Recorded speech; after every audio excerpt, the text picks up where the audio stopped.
श्री स्वामी समर्थ. नमस्कार मंडळी. तर अधिक महिन्याचे शेवटचे 5 दिवस फार महत्त्वाचे असणार आहेत. कारण बरेच काही म्हणजेच संपूर्ण अधिक महिनासुद्धा ज्यांना काहीही करायला जमलेलं नाही ते लोकसुद्धा या 5 दिवसाचा लाभ घेऊ शकतात. आणि ज्यांनी अनेक व्रतवैकल्य केलेली आहेत, संकल्प केलेले आहेत, ते सुद्धा याचा फायदा घेऊ शकतात. तर मग ही तुम्हाला शेवटचे 5 दिवस जे आहेत, पण हे 5 दिवस खूप महत्त्वाचे आहेत. आणि कसा लाभ घेऊ शकतो, नक्कीच काय कराल तर चला मग आपण हेच जाणून घेऊया. सनातन धर्मामध्ये अधिक महिन्याला पुरुषोत्तम महिना असे म्हटले जाते. हे सगळ्यांना माहीत आहे. भगवान विष्णूंना समर्पित मानला जाणारा हा पद्मपुराण,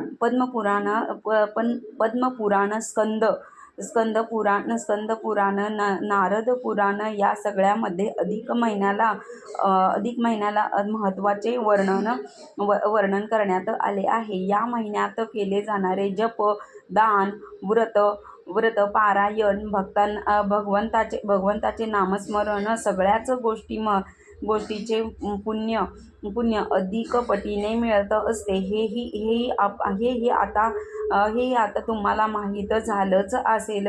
पण जी गोष्ट मी तुम्हाला सांगणार आहे ती अधिक महिन्यामधील खूप अतिशय महत्त्वाची आहे. तर शेवटचे हे 5 दिवस किती पवित्र कालखंडाचा शेवट जो भाग असतो तो अधिकच फलदायी मानला जातो. असं नवरात्राच्या 9 दिवस असलेले श्रावणाचा शेवट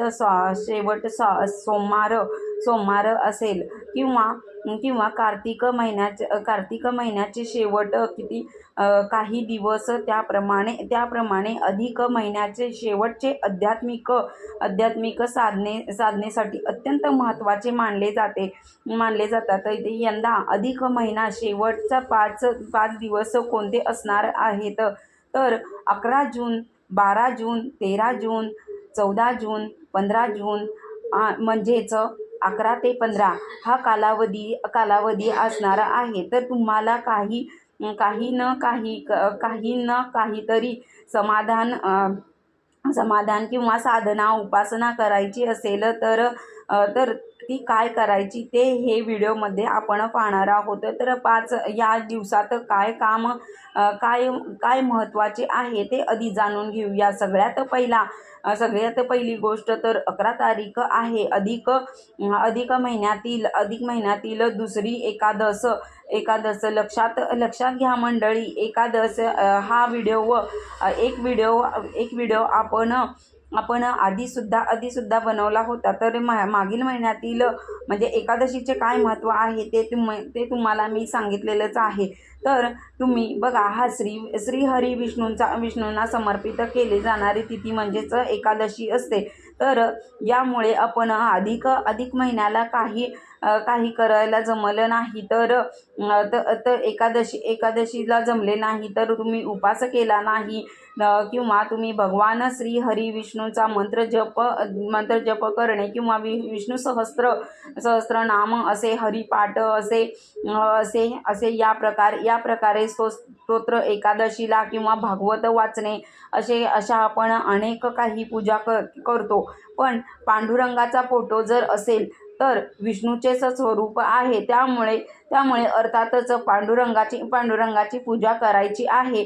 पांडुरंगाच्या पूजेमध्ये पिवळी फुले आणि तुळस पांडुरंगाला अर्पण करायचे असते. जसं आपण नेहमी पांडुरंगाची पूजा करतो. हळद, कुंकू, अक्षदा, फूल, पंचामृताने स्नान या सगळ्या गोष्टी करत आहे. पण आणि मन लावून पूजा सकाळी किंवा सायंकाळी करा. जसं तुम्हाला वेळ जमेल तसं तुम्ही करा. तर 12 तारखेला प्रदोष आहे. 13 तारखेला मासिक शिवरात्री आहे. 14 तारखेला दर्श अमावस्या सुरू होणार आहे आणि 15 तारखेला सोमवती अमावस्या आहे आणि ज्येष्ठ महिन्यातील समाप्ती आहे. हे 5 दिवस अत्यंत महत्त्वाचे आहेत. आता 5 दिवसामध्ये नक्की काय करायचे ते बघूया. या काळात केलेले नामस्मरण हे मनाची स्थैर्यता देते.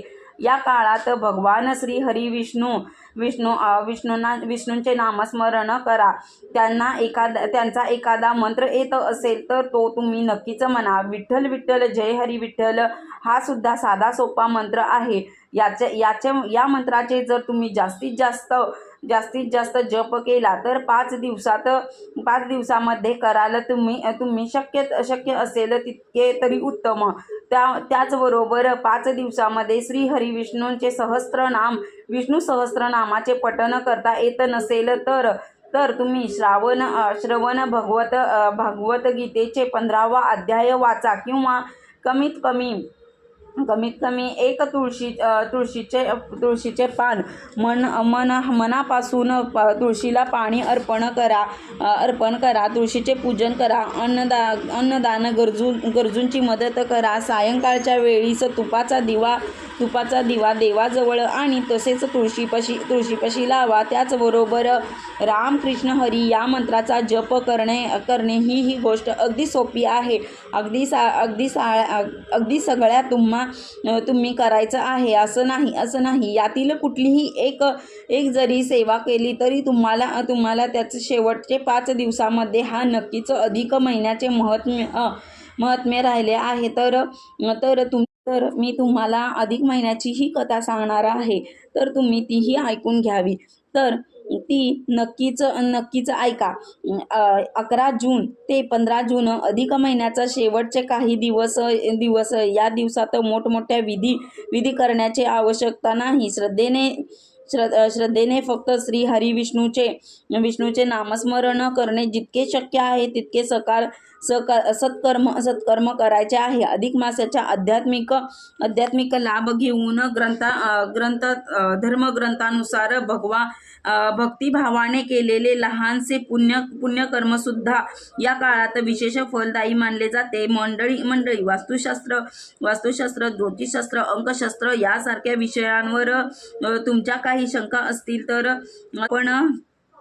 आपण नक्कीच चॅनलला सबस्क्राईब करा, जेणेकरून तुम्हाला असे नवनवीन व्हिडिओ मिळत राहतील. आणि हा व्हिडिओ कसा वाटला तेही तुम्ही मला सांगायला विसरू नका. आपण आता भेटूया नेक्स्ट व्हिडिओमध्ये. श्री स्वामी समर्थ. जय जय स्वामी समर्थ.